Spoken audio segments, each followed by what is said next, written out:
Hi, it's Chef and Builder Janie Pendleton. We're back in the kitchen where today I'm going to teach you how to use your DAC bread maker. This is the Turbo Baker 2, and I think they go all the way up to the Turbo Baker 4 or 5, I think. I had one of these about 15 years ago, and I absolutely loved it. It's got the dome glass top. And I got this off eBay for about $25, and I absolutely love it.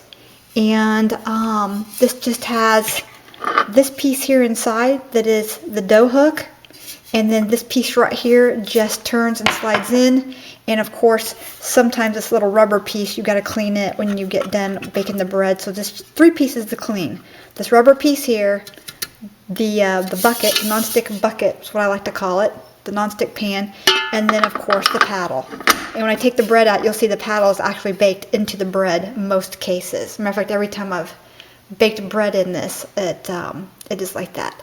And then this right here is just the warm air, and then the cool air that cools it back down again comes through this in here, right here. I don't know if that is the heating element.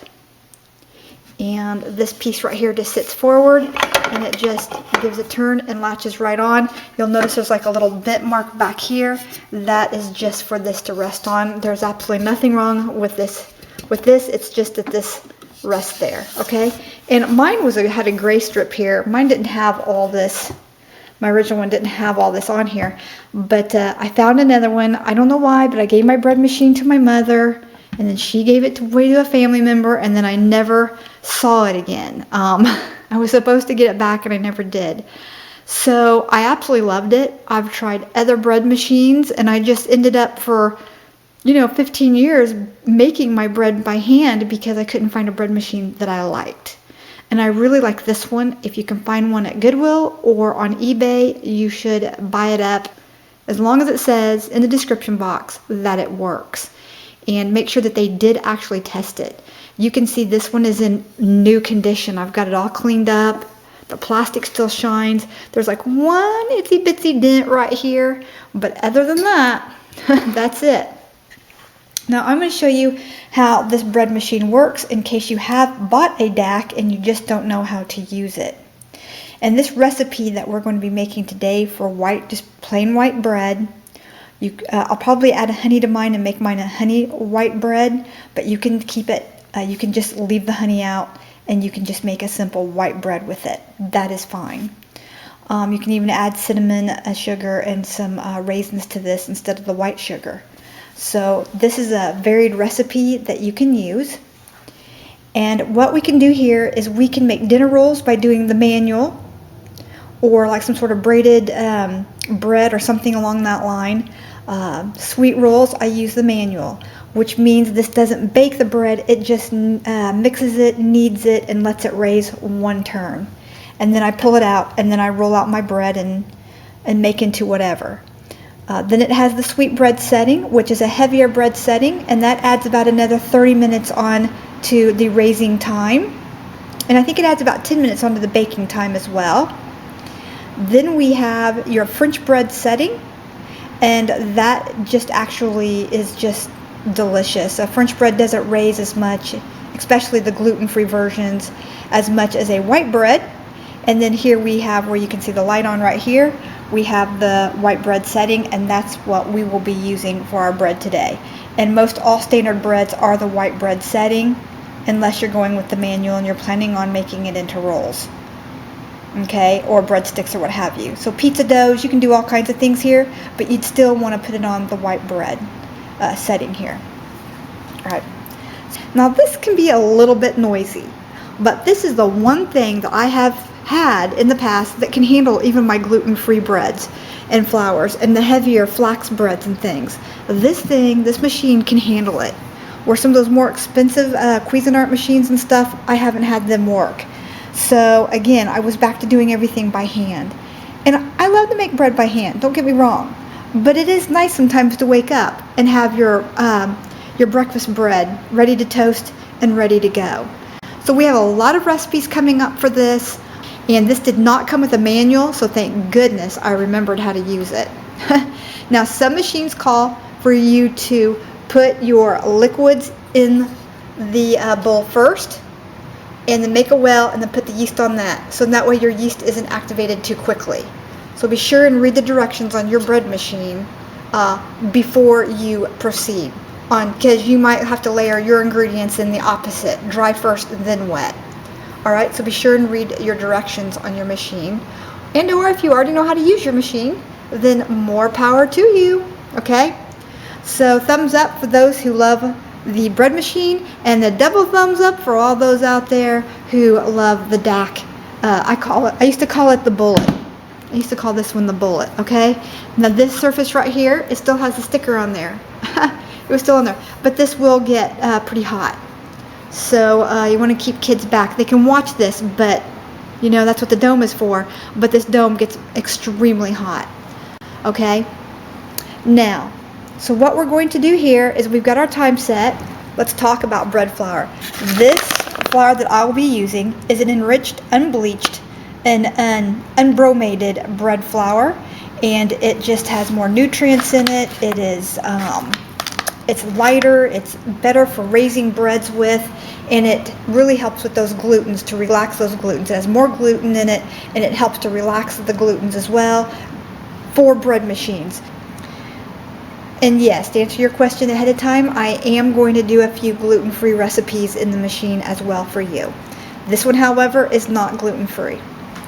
So now you can sift your bread flour first, but I find this particular recipe that is not necessary.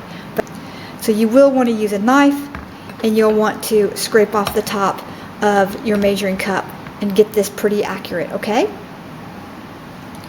Now here we have two types of yeast for your bread machine.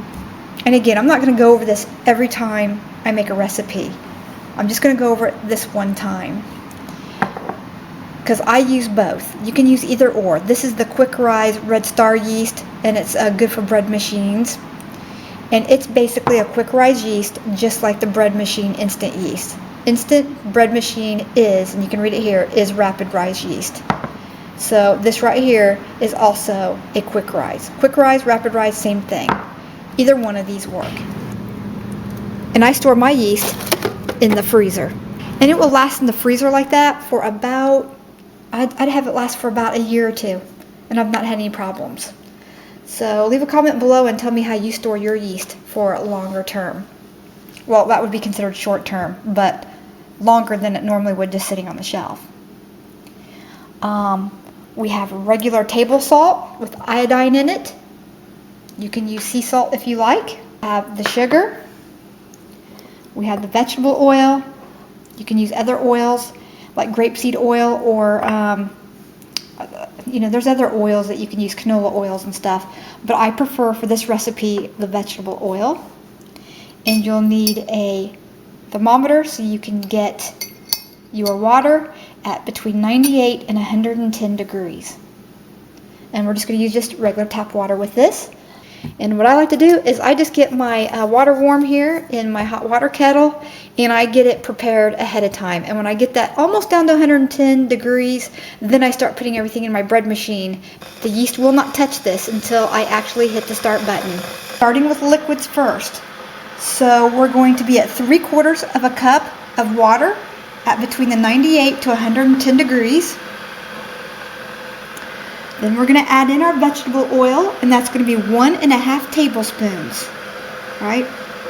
1½ tablespoons. So we have 3/4 of a cup of water and 1½ tablespoons of oil, vegetable oil. We're going to need 1½ tablespoons of sugar. We're going to need a ½ teaspoon of salt.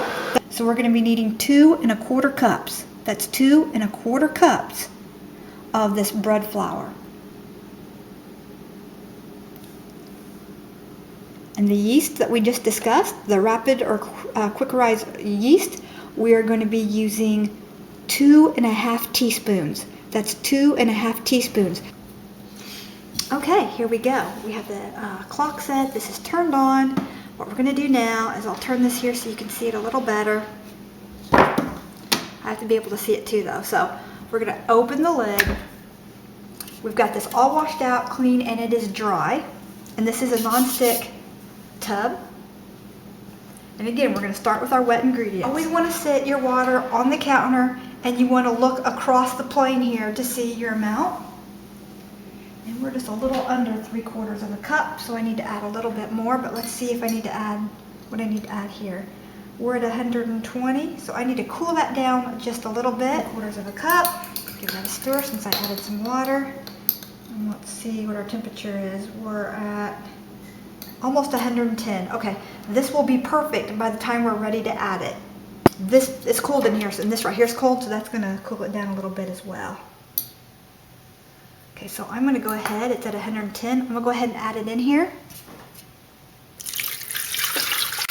This is just the water. It's the 3/4 cup of water at 98 to 110 degrees temperature. Here's our 1½ tablespoons of vegetable oil. Make sure you get it all in there. Be patient. At this point, if you're going to add your honey, you want to go ahead and do that now. 1/2 tablespoon of honey here. If I can get a 1/2 tablespoon of honey out. So I reduced the sugar in this recipe by 1/2 tablespoon. I just replaced it with honey. So I'm going to go ahead and put that in. So I have to use my finger. My finger's clean. It's going to get baked anyway. I'm the one eating it. I think sometimes people think they're eating my food off the internet and some of the things they said. All right. And remember, we reduced this by 1/2 tablespoon because we replaced it with the honey. But if you don't want to use the honey, then use 1½ tablespoons of sugar. There we go. 1/2 teaspoon of salt. You can use the pink Himalayan sea salt if you like, as long as it's the finely ground. Okay, so now we want 2 1/4 cups of bread flour. And remember, when we measure for the bread flour, we want to be pretty accurate there. There we go. So there's 1, and you want to be really careful putting this in here. So I'm just going to kind of make so it kind of floats across the top, because we need to make a well in the middle of this flour. We need this flour to kind of sit on top. There's 1.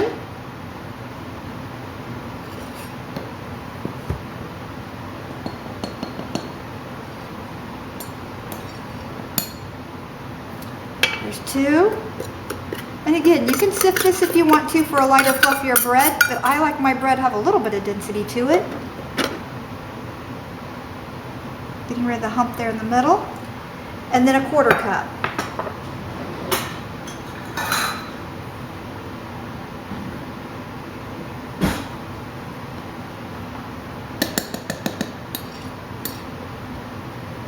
And again, we're just going to kind of spread that around like that. All right, now we have to make a well. Take one of the cups that are dry. See that? One of these. And I'm just going to kind of go like this just a little bit. And I'm going to make a well in the middle. Kind of build that. Perfect. And then we're going to sprinkle in our 2 1/2 teaspoons of quick rise yeast. Right there. And that is it. That's all there is to it. Now we're going to close the lid. That automatically puts this air thing down. It's already here on the white bread. So all we have to do then is hit start. So the timer, we're not going to do a timer. I could set this with the timer. I could set this to start making, I could set that I want bread at 9:15 in the morning, let's say. And have nice warm bread at 9:15 in the morning. And this would start 4 hours prior to the actual timer going off. But I'm just going to go ahead and set it, and I'm going to forget it, just to show you that I trust this thing. So all I have to do is hit start, this button right here. Let's put you so we can see it. Okay, there you go. We're going to go ahead and hit the start button. All right. It's already making that into a nice soft dough. I can tell by looking at it if I need to toss in more flour. It should clean the sides really well here in about 2 minutes. The sides should be getting nice and clean. If not, you can open up and add a little bit of flour. That was about another 1/8 of a cup. That's looking much better. Now that right there was another 1/4 of a cup. There you go.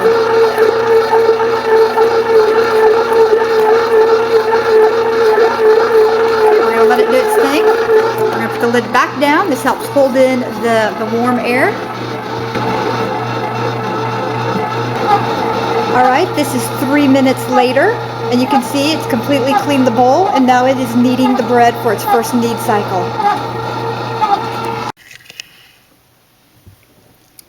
Okay, after about 15 minutes, this has finally stopped to rest.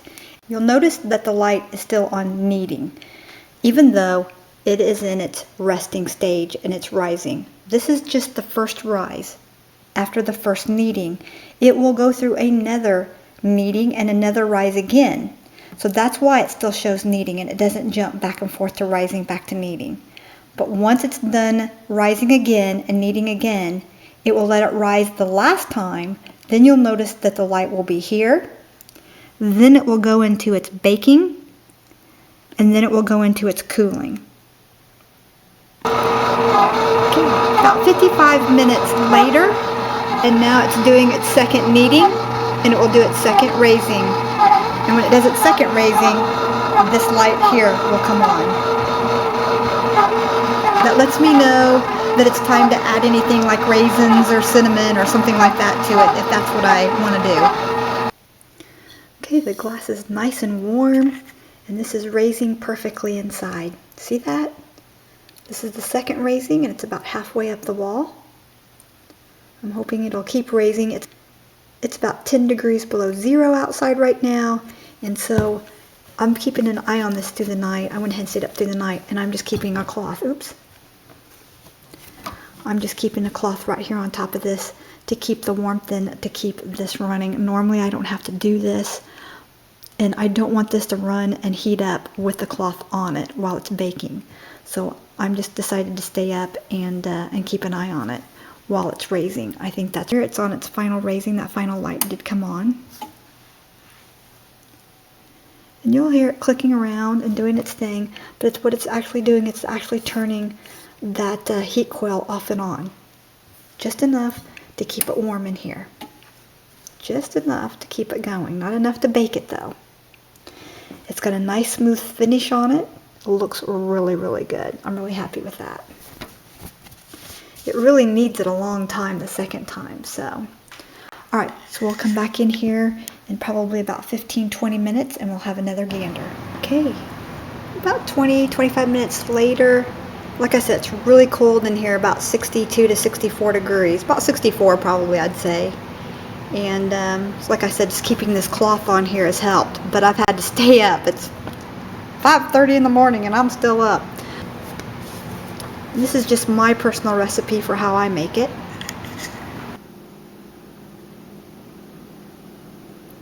Okay, we're now in the baking process. And it just switched on at 5:40.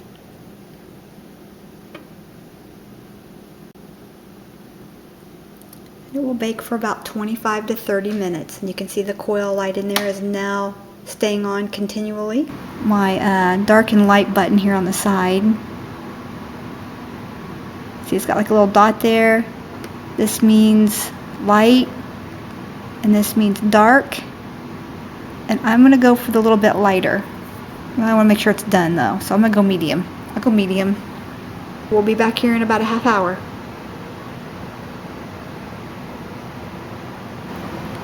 Isn't that looking delicious? I've got this set on a little bit lighter than medium.